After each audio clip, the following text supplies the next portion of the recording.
Halo semuanya, selamat datang di Explainer kita kali ini. Nah, kalau Anda punya anak, adik, atau saudara yang bakal masuk SMA atau SMK di Jawa Tengah tahun ini, Anda wajib banget dengerin ini. Kita bakal bedah bareng-bareng aturan resminya. Dan hitung-hitung, ini sekalian bikin strategi buat penerimaan siswa baru. Tahun 2026 ini ada beberapa aturan baru yang benar-benar harus dipahami biar nggak salah langkah. Oke, jadi kita nggak lagi ngomongin gosip dari grup WhatsApp ya. Yang lagi kita lihat sekarang ini adalah dokumen pamungkasnya. Keputusan Gubernur Jawa Tengah nomor 100.3.3.1/117 tahun 2026. Ini aturan resminya langsung dari pemerintah provinsi buat mastiin proses penerimaannya adil buat semua. Ibaratnya ini buku panduan utama kita. Jadi, mari kita kulik apa aja isi di dalamnya.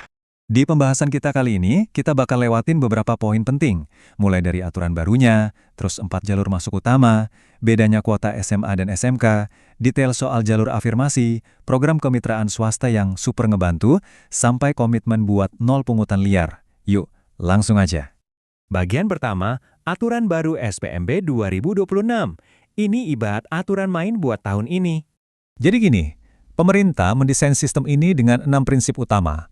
Ada integritas, objektif, transparan, akuntabel, tidak diskriminatif, dan berkeadilan. Maksudnya apa sih?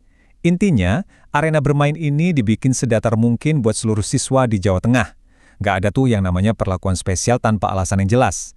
Semuanya benar-benar fair play. Nah, coba perhatiin deh poin yang satu ini. Penerimaan murid baru tidak lagi dilakukan secara luring, namun dilaksanakan secara daring. Jadi ucapkan selamat tinggal sama antrian berdesak-desakan di sekolah. Semuanya sekarang full online. Kenapa?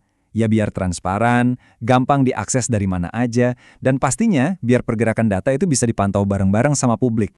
Masuk ke bagian 2, 4 jalur masuk utama. Ibaratnya, ini 4 pintu strategis yang bisa Anda pilih. Coba bayangin masuk sekolah impian itu kayak milih pintu.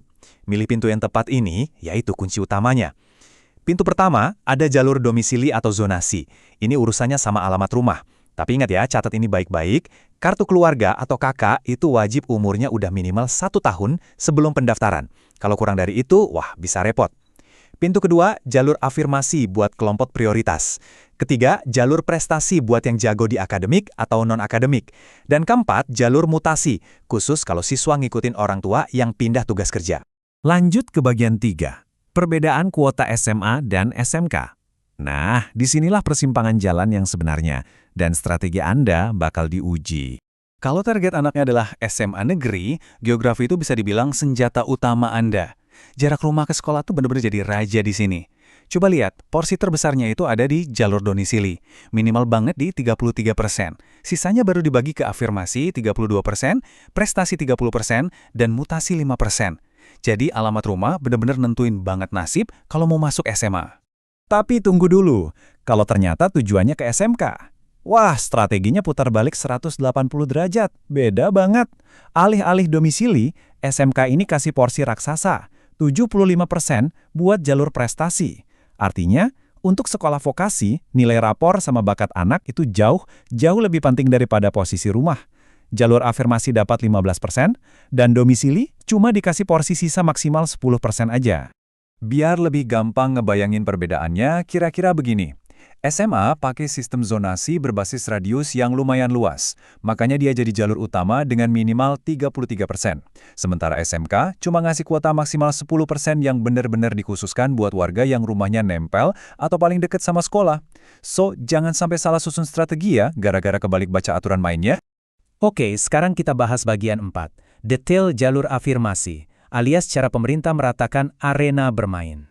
Jalur afirmasi ini ibarat jaring pengaman dari pemerintah. Tujuannya simple, biar pendidikan berkualitas bisa dinikmati sama rata. Rinciannya jelas kok, ada kuota disabilitas maksimal 2%, anak panti 3%, dan keluarga kurang mampu di desil 1-4. Tapi, yang menurut saya paling luar biasa di sini, ada kuota khusus maksimal 2% buat anak tidak sekolah atau ATS. Syaratnya, mereka ini udah putus sekolah minimal setahun, tapi usianya belum mencapai 21 tahun. Ini benar-benar kesempatan emas banget buat mereka untuk kembali ke bangku sekolah. Nah, pasti muncul pertanyaan, gimana kalau kuotanya kepenuhan? Terus gimana nentuin siapa yang lolos kalau nilainya sama? Tenang, pemerintah punya sistem penyelesaian atau tiebreaker yang matematis banget. Langkah pertama, sistem bakal ngecek secara otomatis siapa yang jarak rumahnya lebih dekat ke sekolah. Kalau ternyata masih sama juga, masuk ke langkah kedua, dilihat dari akta kelahiran siapa yang usianya lebih tua. Udah, sesimpel itu. Sangat transparan dan nggak ada ruang buat intervensi. Kita sampai di bagian 5. Program kemitraan sekolah swasta. Ini jaring pengaman pemerintah yang wajib banget Anda tahu. Jujur, ini salah satu inovasi yang bikin orang tua bisa lumayan bernapas lega kalau takut anaknya nggak kebagian kursi di sekolah negeri. Apa sih program kemitraan itu? Bayangin, ini penempatan siswa di sekolah swasta yang biayanya itu ditanggung penuh sama pemerintah Provinsi Jawa Tengah.